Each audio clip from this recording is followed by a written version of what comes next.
Week Show, and we're coming to you live from Barbados.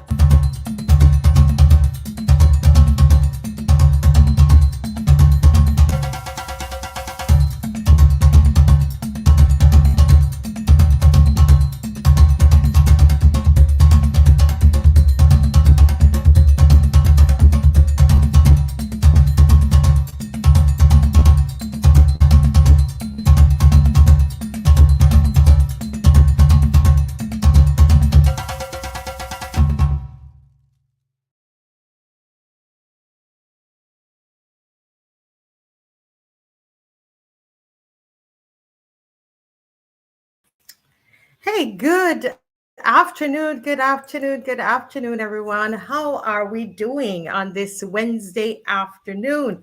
I missed you all on last Wednesday, but we are right here again. This is the Marcia Week Show, and we are coming to you live from Barbados.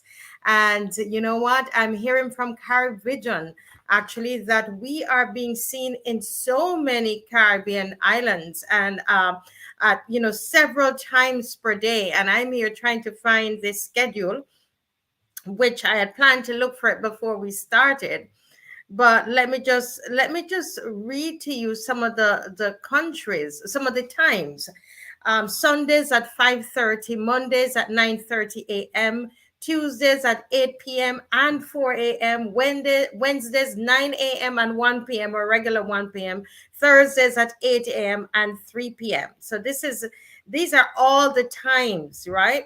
And Caribbean is seen in Anguilla, Antigua and Barbuda, in Barbados, in Belize, on the Alternative Networks Limited, Bermuda on Digicel Play, British Virgin Islands on Digicel Play, Cayman Islands on Logic TV, Legacy Wireless Cable, Dominica on SAT Telecoms, Jamaica on Digicel Play in Jamaica, Montserrat and Caribbean Cable Communications Digicel Play. Listen, these are in all these different places, and in USA, specifically New York, New Jersey, and Connecticut on Cable Vision Optimum.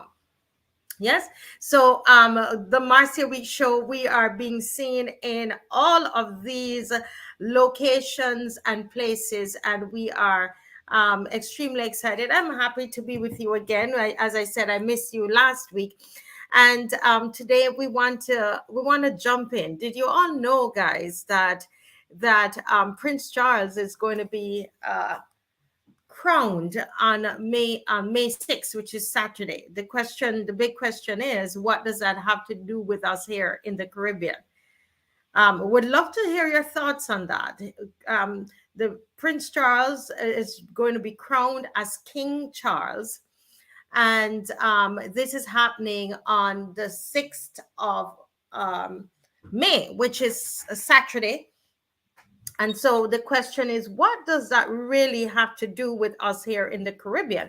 Now, we have to remember that there are over 8 countries that are still part of the Commonwealth, where Prince are going to be King Charles is the head of the Commonwealth. And so these countries are Antigua, Grenada, St. Lucia, St. Vincent and the Grenadines, Jamaica, St. Kitts and Nevis, Bahamas, and Belize. As you know, Barbados became a republic in November 2021. And but a lot of these countries are still under the thumb of the monarchy.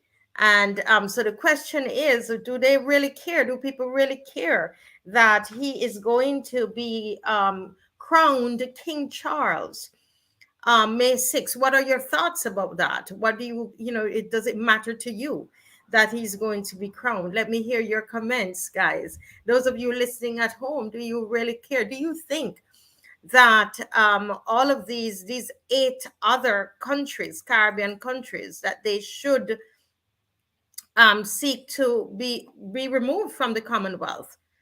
What are your thoughts on that? I would really love to hear your thoughts. I mean, I have an article here that I want to read a little from, that talks about the countries that could drop the king, could drop King Charles III as sovereign next. While, so as I said, he's being crowned on Sunday. But if these countries in the Caribbean have their way, there'll be six countries that are going to cut ties with the monarchy. King Charles King Charles III's May 6th coronation will be a moment of celebration for the British royal family, but for many of the 14 Caribbean Commonwealth realm countries still tied to the British monarchy, it could be a time where calls to drop the monarchy resurface given the death of the popular Queen Elizabeth II. The Queen kept a lot of these attachments to the Commonwealth and the monarchy alive for so many generations after independence, says Matthew Smith, director for the Center of the Study of Legacies of British Slavery at University College London. Now that we have King Charles III, it's a very different relationship. Nowhere is it that more than true in the Caribbean, where Britain's history of colonization and slavery is leading to transitions out of the modern Commonwealth, which some believe is a form of neocolonialism. In 2021, as I said earlier, Barbados became the first country to transition to a republic since Mauritius in 1992. Officials in at least six other Caribbean countries have signaled that they intend to remove the monarch as their sovereign. So which countries could be next? That's the question. More than a dozen countries are part of the Commonwealth realm, including Canada, Australia, Papua New Guinea, Jamaica, New Zealand. Though the monarchy's role in these nations is mostly symbolic, over 40 additional countries are part of the Commonwealth of Nations, many of which do not officially recognize the royal family as sovereign. Right? So that's the big question there, guys.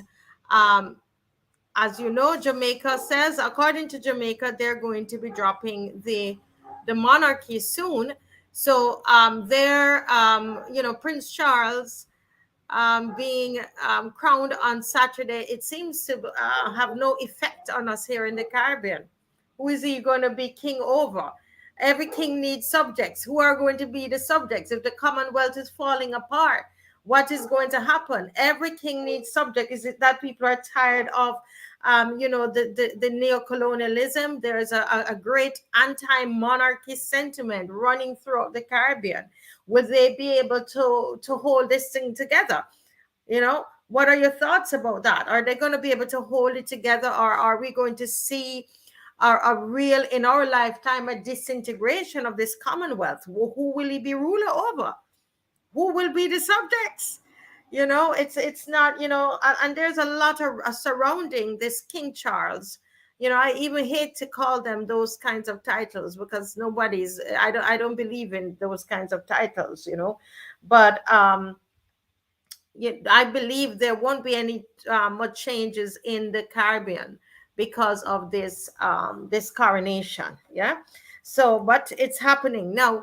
um, Jamaica, because they're planning to become a republic, they are seeking to do a reform of their constitution.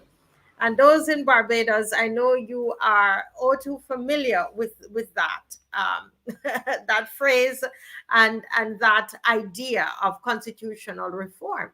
Which, I mean, Barbados became a republic in November 2021, and up until now, we are still without a constitution. 2 years later, we don't have a constitution. So it's interesting, and one wonders if this is what is going to happen to Barbados, to Jamaica. Jamaica is right now seeking to get the public involved. I see that the opposition leader of the People's National Party is calling for the public to be involved in this reform, constitutional reform, that is happening in Jamaica. Let's hope that it is something that is done where everybody is involved, and it is not, it's not going to take them years. It's not healthy, guys, to be going without a constitution. Important. So if you're just joining me, Jamaica is going through their constitutional reform because they are seeking become uh, to become a republic. Yeah. So that is what is happening. I do have an article on that. In the meantime, guys, I'm going to ask you to share and to let people know that I'm actually on. I advertise very very late, but I know people will watch afterwards. Okay. So yeah. So this is what's happening in Jamaica at the moment. And so let's just read up a little bit about this constitutional reform committee. So there's a 14 member committee, constitutional reform committee, that is named in Jamaica. And it's headed by a Canadian professor, Richard Albert. He's among the 14-member Constitutional Reform Committee as the country moved towards Republican status. Albert is an international constitutional lawyer. He's an expert, they say, and he's there to provide advice to Marlene Malahou Fort, and who's expected to guide the three-part constitutional reform process, right? Phase one of the reform process is to focus on the repatriation of the Constitution, abolition of the constitutional monarchy, establishment of republican status, and all matter within the deeply entrenched provisions of the Constitution for which a referendum is required to amend. So at least in Jamaica, they're having a referendum. In Barbados, we did not have one.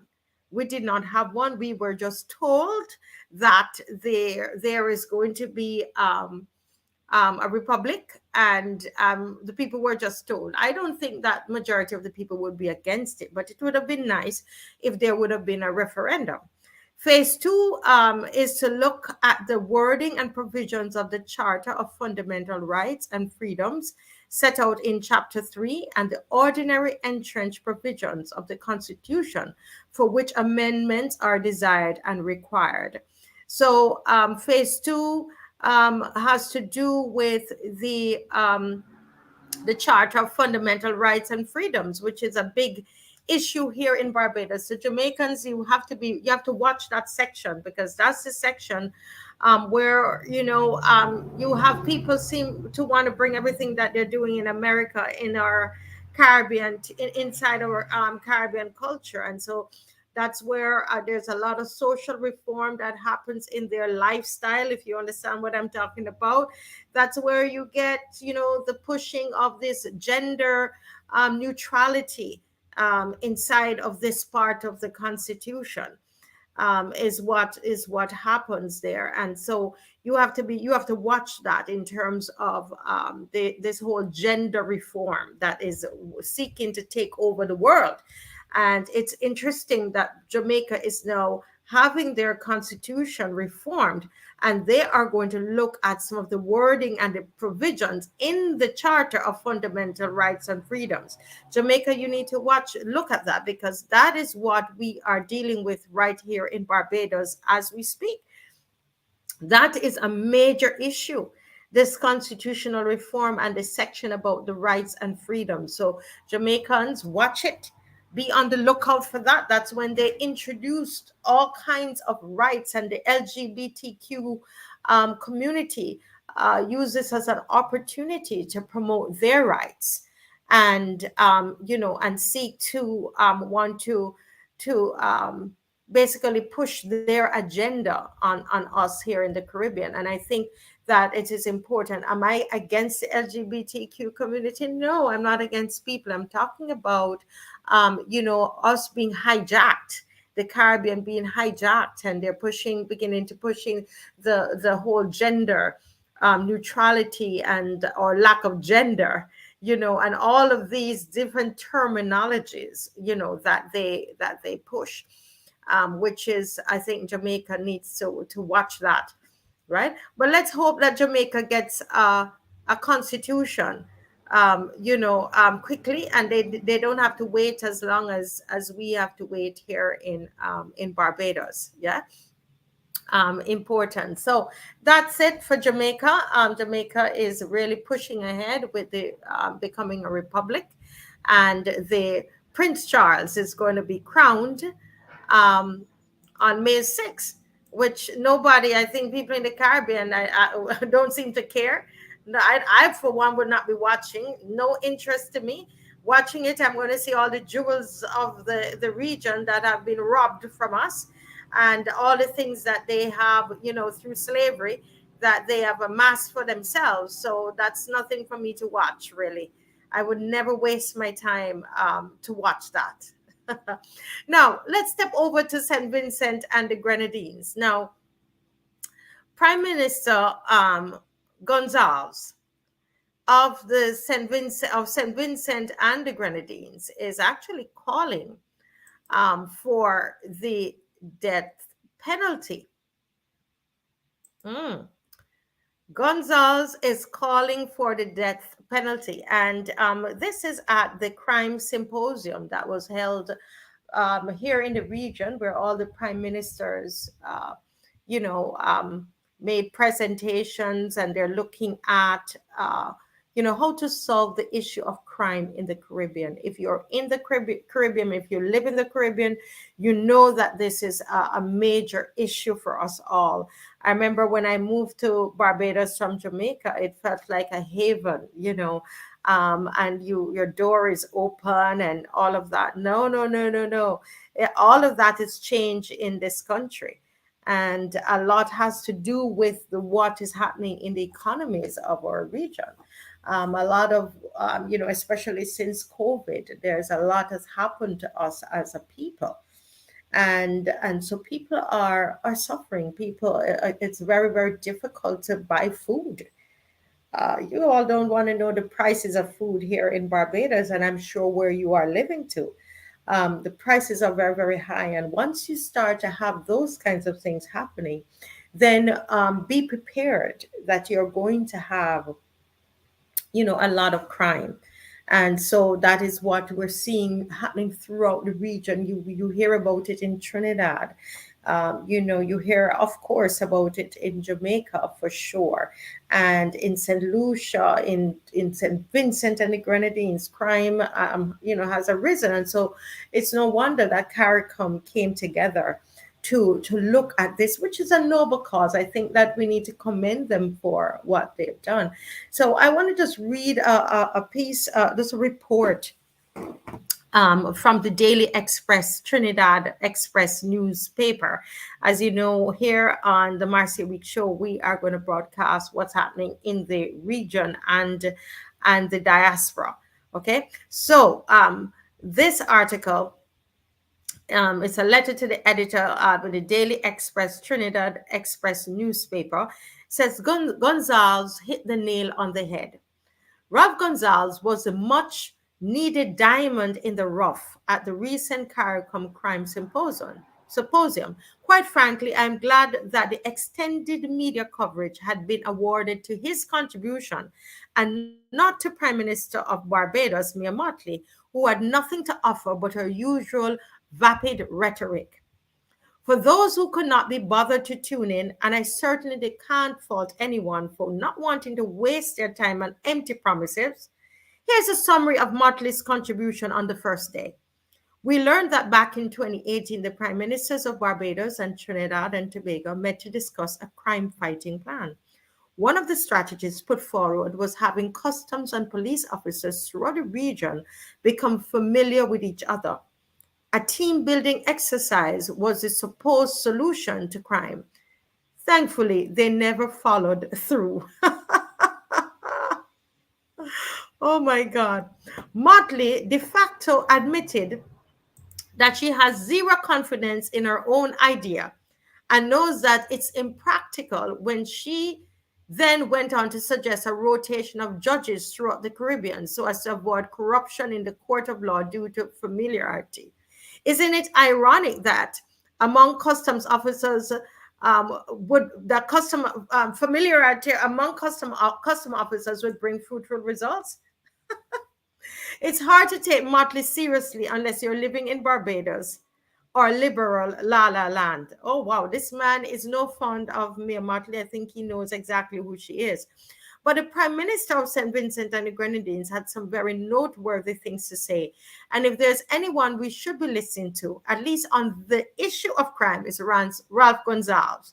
Do you agree with him, guys? After an evening of listening to politicians recite everything the social scientists have been telling us a half a decade, it was refreshing to see Gonsalves go against the grain and refute these claims. The first is that poverty does not lead to crime. This is what Gonsalves said. If that were the case, as Gonsalves pointed out, we would have had more crime in the 1930s, 1940s, and 1950s. Motor vehicles almost exclusively belong to the upper class. Even the poorest of families today have a sedan to get them around. Televisions were at one point the luxury of the rich. They are today the pastime of the poor. This is according to Gonzalez. It is increasing, it is increasing desire for material consumption that leads to crime. The fast-paced turnover that selling drugs and gang life provide can be replaced by an 8 to 4 job. We know this from Edward Banfi's classic study, which was published around the same time social scientists started selling us their theories. Unhappy people do not kill other people, they kill themselves. It's a hard statement that garnered an uncomfortable chuckle. But it's what was needed to be said. Gonzalez hit the nail on the head when he said no one in a court of law has ever testified that their poor upbringing or unhappiness forced them into a life of crime. Such shaky reasoning has always been prescribed by academics who make a career out of defending criminals and trivializing their victims. It's why Gonzalez calling for the death penalty was met with criticism. One such critic is Express columnist Orrin Gordon, who recently opined that Gonzalez is wrong about the death penalty. What exactly is he wrong about? He never really told us. What are your thoughts about this, guys? Did Gonzalez hit the nail on the head at the Caribbean Crime Symposium? Did he hit the nail on the head? Is it that this is the way to go for the region? That we are to go back to the death penalty? All the Caribbean countries need to institute the death penalty. This is what Gonzalez is saying. What are your views? Those of you who have joined, those of you who are listening at home, watching me on Carivision, what are your thoughts? Is Gonzalez right? Is the Prime Minister of St. Vincent correct? Is this the way that we're going to deal with the crime in the Caribbean? Is this the answer to it? The death penalty? Bring out the hangman noose.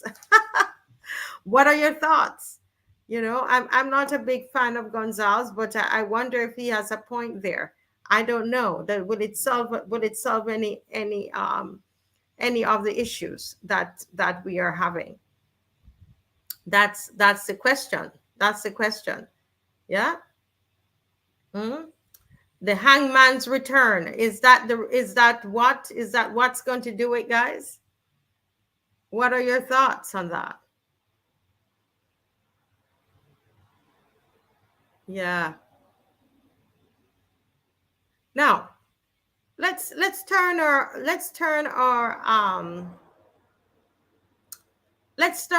thoughts to the debt crisis in Barbados, because really and truly it is a serious situation in Barbados.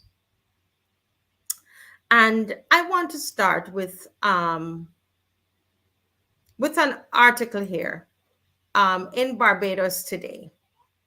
And this is the Prime Minister of Barbados, and here she is on the in the Barbados today, July 1st, 2022, almost a year ago, and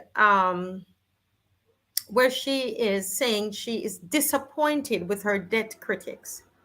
So this is the Prime Minister of Barbados July 1st, 2022, and she is quoted by Barbados to say that she's very disappointed with her dead critics.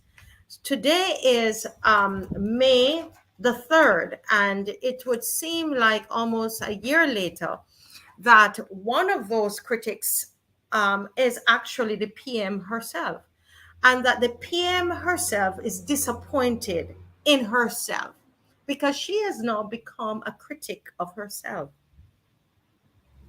In Sunday's newspaper, the PM recounts that the PM, the Prime Minister of Barbados, is really disappointed in the mounting debt that Barbados has and the high interest rates. The Prime Minister of Barbados, who is also the finance minister. So she has joined the critics, and you know, and those who are disappointed in her. She's also disappointed in herself and in the debts of Barbados, and she's also critical of the mounting debt of Barbados and disappointed in herself as Prime Minister and the Minister of Finance. So let's just read and see what she's disappointed about. Prime Minister Minister Mia Mottley has dismissed concerns raised over the country's ability to repay a massive IMF debt in a 7-year time span, saying the country had the capacity to fulfill its obligation. Motley suggested that her critics were using the total 928 million to be repaid to excite and were speaking without context. So this was July 1st, 2022. The Prime Minister is saying that people were speaking outside of without context. Her response to the ongoing debate came as she was addressing the launch of the selected papers and speeches of Alistair McIntyre, Caribbean Trade, Integration and Development at the Errol Barra Center for Creative Imagination. Motley responded to critics who have raised concern in recent days that Barbados was in a precarious debt situation. So she was concerned that well, I think Motley at this point, May 3rd, though, has joined that group of persons who are concerned that Barbados is in a precarious debt situation. It's just come out of her mouth. I'm going to prove that to you um, in a few. On Wednesday, senior economist Anthony Wood told Barbados Today that he had a reservation about the island's ability to repay the debt. During the course of the BIRD program, government borrowed some $870 million. Without appropriate economic and financial policies over the short and medium term to return to Barbados to a sustained growth path, with tourism and other foreign exchange generating activities yielding very good results, the country's ability to service the IMF and other external loans will be seriously compromised. Now, this was Anthony Wood, a former minister, and he's a senior economist. And it seems like it would seem as though the Prime Minister, Mia Mottley, is agreeing with um, previous Minister Wood, Anthony Wood, um, based on some of the things that she has recently said.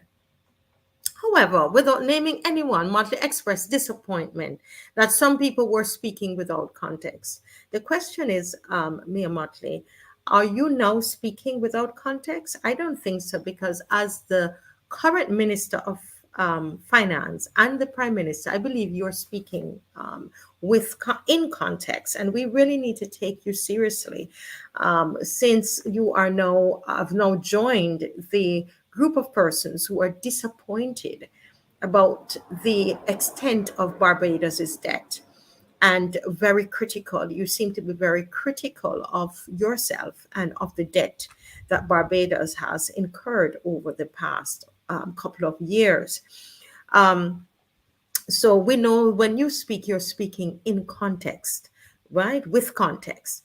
More and more, as I read sometimes in newspapers, Motley says, I wonder if people have lost perspective and lost context. To hear that $900 million from an IMF program is something that would cripple a country when that constitutes a mere 6.4% of its debt, and at no stage would garnish more than 4% of the revenues in servicing the debt, tells me that the figure has been used to excite persons without context. Because if context was placed, then you would realize that that amount is not only one of the smallest amounts, but that the capacity to service the debt is more than manageable. So, Miss Motley, are you still saying it's manageable? You are the Minister of Finance, and so when you speak, you are speaking in context, and you are concerned about this debt. You are actually concerned about the interest rates, the rising interest rates that you did not realize that were variable interest rates. So we have to, because you are the Minister of Finance, we have to believe you that you are speaking in context, and we understand you being now critical of the debt situation and being disappointed with yourself and with your ministry and your government. We understand that clearly. So let me just put some context as we're talking about context here, um, on this particular issue of debt. Barbados is dead. Barbados is actually the ninth country in the world. It has the ninth country in the world with the highest, what is it? The debt to GDP, the highest debt to GDP ratio in the world. Barbados rank at number nine. Ninth highest debt to GDP ratio in the entire world. This is a country that could fit in Jamaica about 13 times. This is a country that is smaller than most Caribbean countries. And the debt to GDP ratio of this country, of Barbados, it's what? They are the ninth in the world. They rank number nine in the world. And it's no wonder the Prime Minister of Barbados, who is also the Minister of Finance, is now very concerned. I would be concerned too, and I think we should believe you when you say you're concerned, because you would know the facts, you know the information. So concerned we should be, right? So there's an economist from Canada that has shared some information and a voice note, a recording, I should say, with Starcom, and we have access to that. So I'm just going to, play that. In the meantime, I would love to hear your thoughts about Barbados's debt. Okay, I would love to hear your views on Barbados's debt. I want to hear your thoughts about that. Yes, so those of you who are joining me, what are your thoughts? Is this something should we be worried about it? Or people are, you're like the PM, you are thinking that, this is people Smacks of negligence at best and incompetence at worst. just get that started from the beginning. So let me just share this with you as you gather your thoughts. So this is as heard on VOB 92.9 FM. This is Carlos Fort, and he's an economist that is based in Canada. So let's hear from him. Apart from being disingenuous and continuing to use public relations to pull wool over the eyes of Barbadians, it smacks of negligence at best and incompetence at worst. Let me explain. Not too long ago, the Prime Minister, Dr. Greenwich, and other economic spokespersons of the government were trying to convince Bajans that the significant buildup in debt since 2018 was not a problem or cause for concern. This was despite the fact that most of that debt is foreign debt, which carries repayment risk associated with a country that has for 2 decades struggled to earn sufficient foreign exchange to defend the integrity of its dollar. The interest rates were low, 1 to 2%, the cheapest money in town, they triumphantly declared. The misguided narrative that Bajans were expected to believe was that very low interest rates somehow justifies taking a mountain of foreign debt. Of course, some of us know that the magnitude of debt and the ability to service it to maturity matters as much as the interest rates offered. Sometimes it matters more. Now, all of a sudden, the public is being told that the interest rates on the more than $4 billion borrowed since 2018 were variable interest rates, meaning that they would rise or fall as their benchmark rate rises or falls. How is it that their prime minister, who is also the minister of finance, could be playing the victim of international lending institutions while pleading ignorance of terms of loans that she signed on to with the endorsement of her advisors? The last time Barbados saw this type of flagrant incompetence on display, economic trouble wasn't far behind.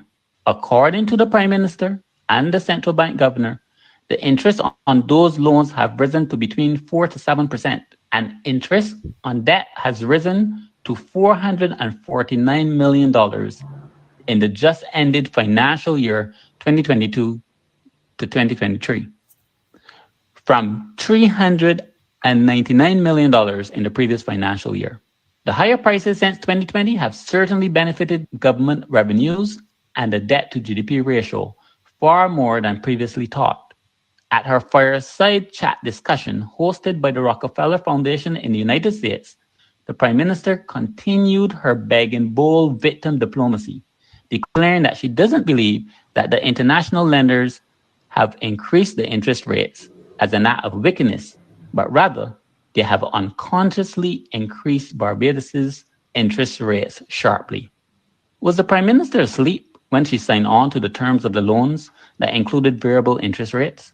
Was she sleepwalking when boasting about the low interest rates, knowing full well that they have been rising since a year ago? This is incredible, incredulous even, the sheer audacity. As recently as during the March budget debates in the House and Senate, the public was bombarded with the sophistry of low interest rates mean the debt is not a problem. When challenged by economic commentators and economists, we heard that refrain again and again, despite the fact that benchmark interest rates have been consistently rising during the last year. Clearly, the government has misled the people of Barbados, increasing the trust deficit that exists in Barbados politics. What a sordid state of affairs. Shameful. Hmm. Listen, guys.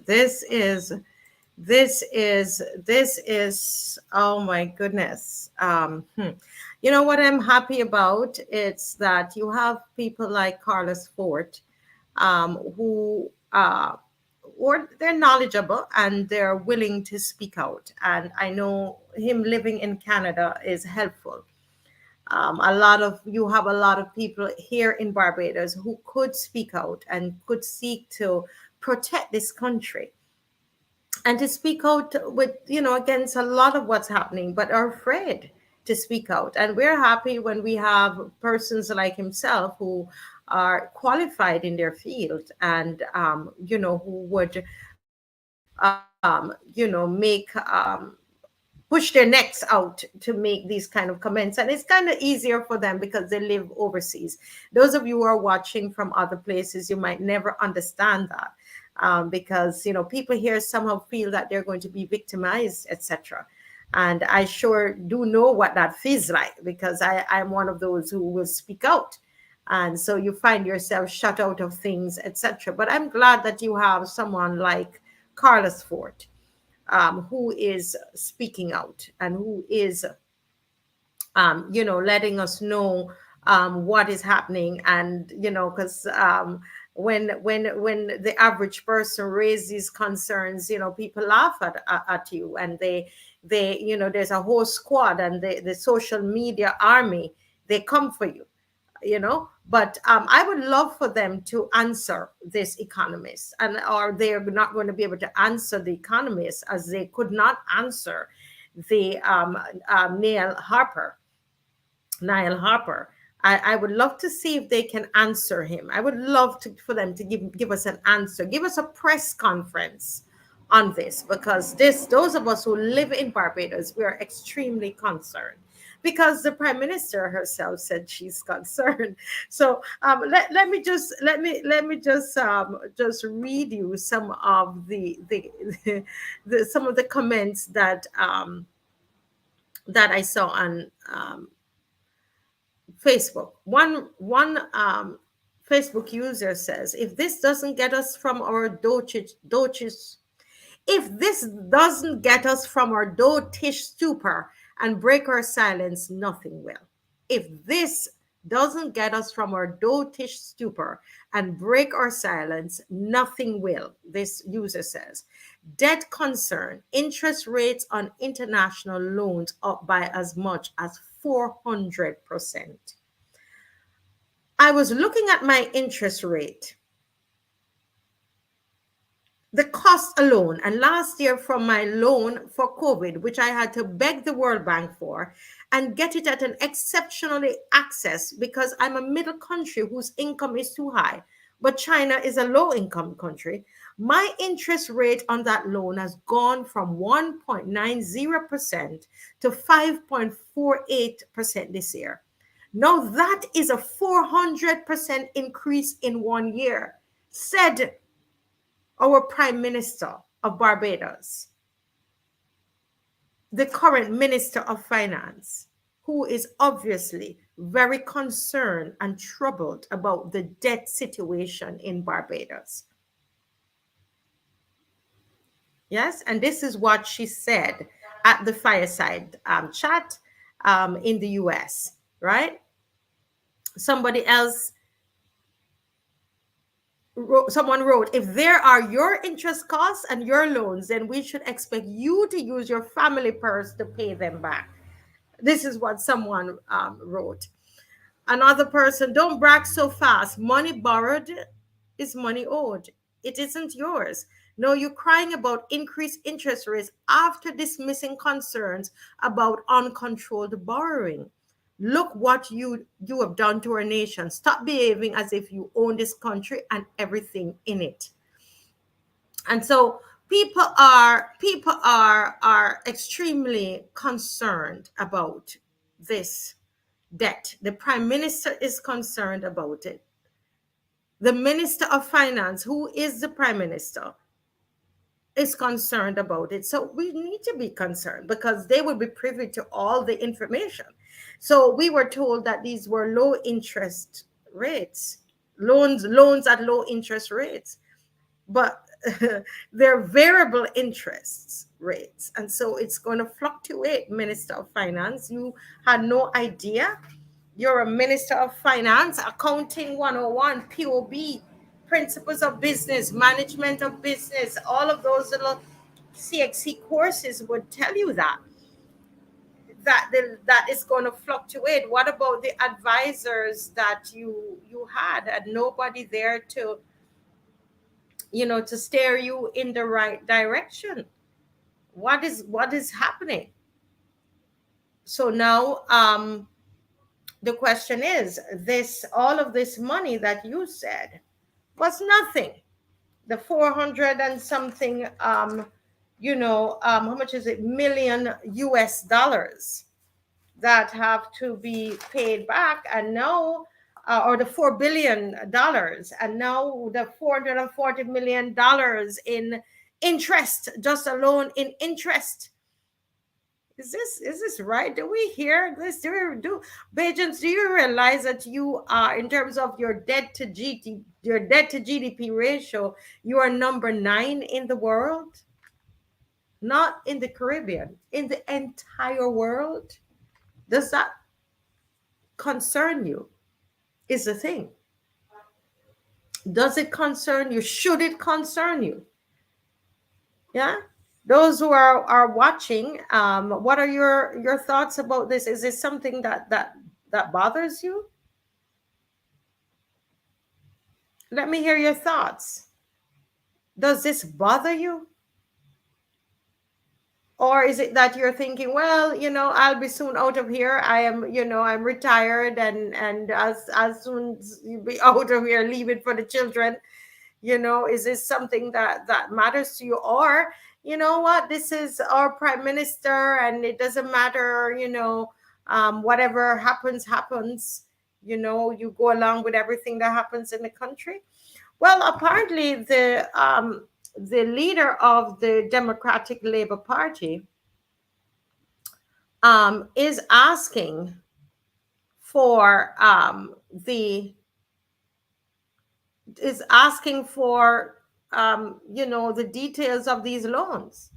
So an article came to me here, that DLP, the Democratic Labour Party, wants loan details. I'm going to try to get the article up for you to actually see. But the DLP, they are saying that they want loan details. Do you think that this is something that's reasonable? Do you think that the Barbadian public needs to see these details? What are your thoughts on that, guys? Do you think that do you really think that the Barbadian public needs to see the loan details? Is that something that Barbadians should see? Is that what you want to see? The prime minister is concerned about these interest rates. So, is this something that we should say, we want to see? Do you agree with the DLP? That's the question. Do you agree with the DLP? Come on, man, let me hear your comments on this. Do you agree with the DLP that the rates, that the loan, all the details of all the loans, because they don't belong to the prime minister. They do not belong to the prime minister. So all the details of the loan agreements is what they're saying. That all those details need to be seen. Yeah. So let me just look into that. I have an article that I am trying to get us to be able to see. I know that it's on my page, so I'm going to try to find that for you at the moment, and I'm not seeing it here. But the article is saying that the DLP is asking for the loan agreement to be made public. Yeah. So I believe it was on my personal Facebook page. I'm trying to find that at the moment, but not able to put my hand on it. Came to me Apart from being while we were actually while the show started. Okay, but let me just I have it here, so I wanted to show you, but I could just very much read it for you. Yeah. And let me just find my place here and to just read that article for you. The Barbados Labour Party is being asked to publish all of the island's loan agreements for the public's perusal. I challenge the government to publish the terms of all the loans that they have borrowed on behalf of the people of Barbados, because it is our money. It is our taxes. We deserve to know the details of these loans, and we deserve to understand what they have done to this country. said Democratic Labour Party President Dr. Ronnie Yearwood. He made the comments in response to a recent report which indicated that the interest on a number of government loans from multilateral financial institutions, including the IMF, the IADB, World Bank, and the Caribbean Development Bank, have increased, some by as much as 400%. Addressing a zonal meeting on Sunday evening at the Bush Bar at Pile Bay Spring Garden, Dr. Yearwood said the Prime Minister bragged about cheap loans at 1% and 2%. And then you heard the admission from the Prime Minister, the central bank governor, and Minister Ryan Strawn that somehow the interest on these loans is variable.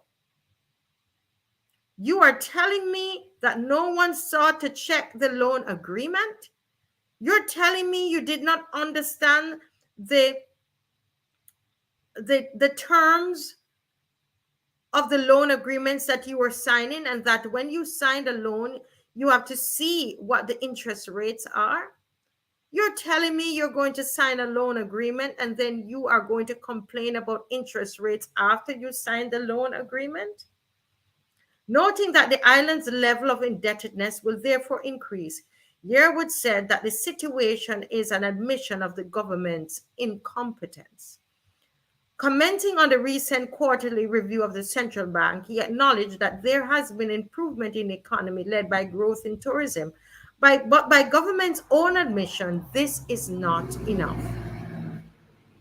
Dr. Yearwood once again urged Barbadians to rise up and let their displeasure about the state of the country be known.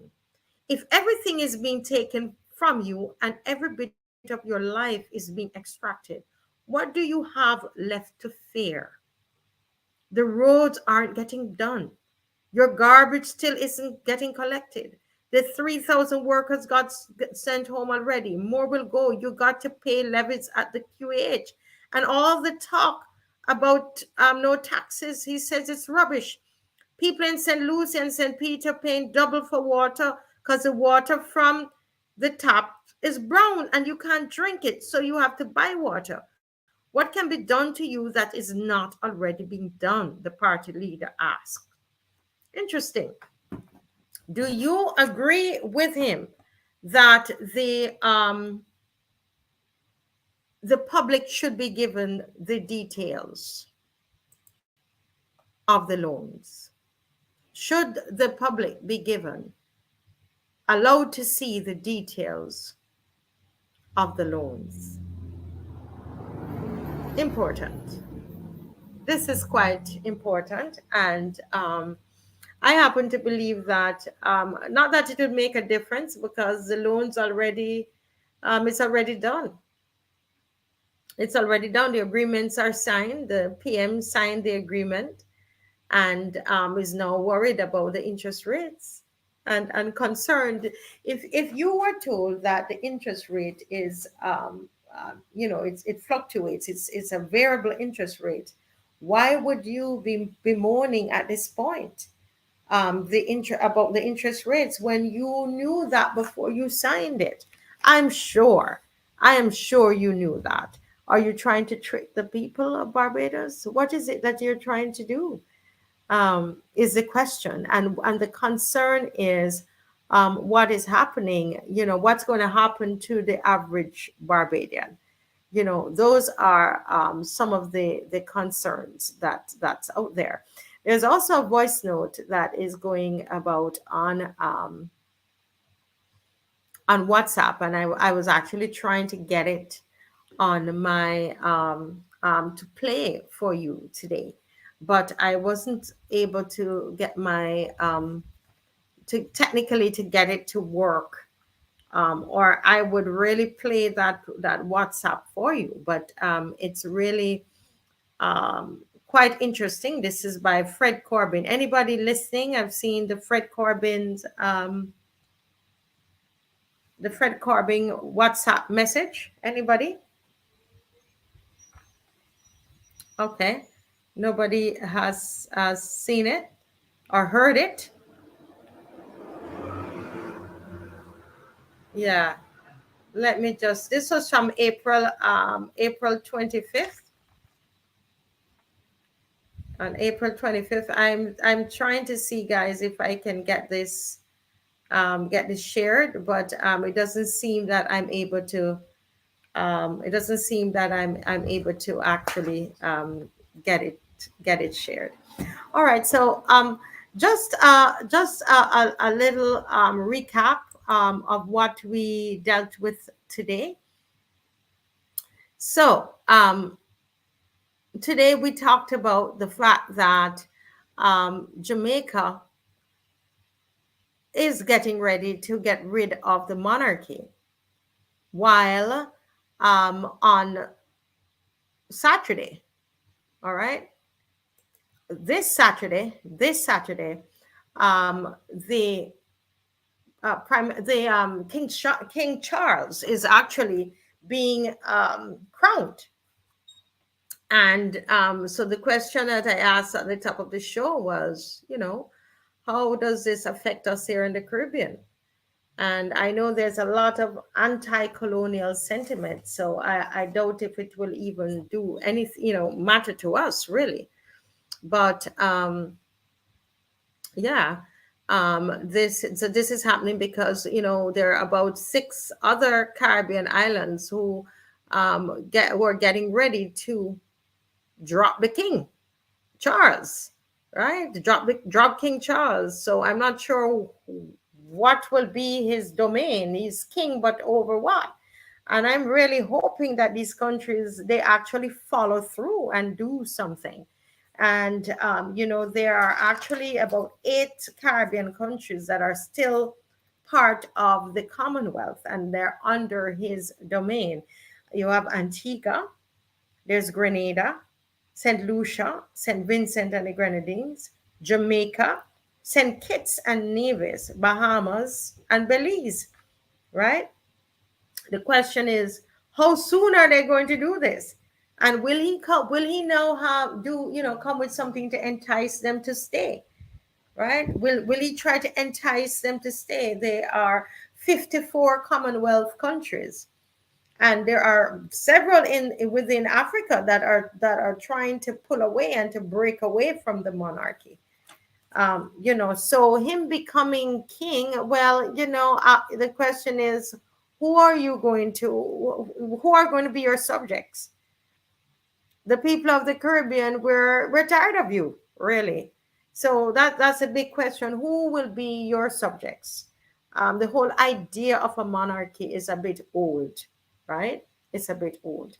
Now, Jamaica has one of the stories we brought to you was that Jamaica has started constitutional reform, right? So there's constitutional reform happening in Jamaica. They've put together a committee, a constitutional reform committee, and they are seeking to look at various things. But one of the areas that they want to that's concerning them is the fundamental rights and freedoms that's set out in chapter 3.